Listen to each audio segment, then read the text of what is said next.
The Agojie, Africa's all-female army that terrified Europe long before women were allowed to fight in European armies.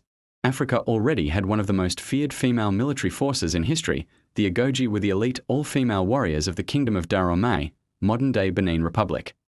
Europeans later called them the Dahomey Amazons because their courage reminded them of the warrior women in Greek legends. But these African women were very real and very deadly. The Agojie were formed around the 1600s when Dahomey needed more soldiers to protect the kingdom. Because many men were lost in wars and slave raids, the kings began training women to fight. Over time, these women became the most disciplined and loyal warriors in the empire. These were not ordinary women. Once recruited, they were no longer allowed to marry or have children. They lived inside the royal palace and were fully dedicated to war and the king.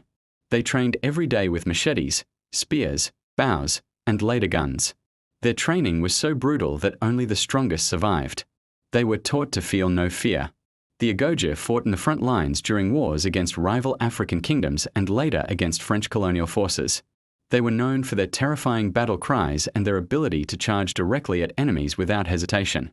European soldiers were shocked when they faced them. Many French officers admitted they had never seen warriors as fearless as the Agojie. Even when shot, wounded, or outnumbered, these women refused to retreat. One famous battle happened in the late 1800s when France tried to take over Dahomey. The Agojie fought with such bravery that French troops had to change their tactics just to survive.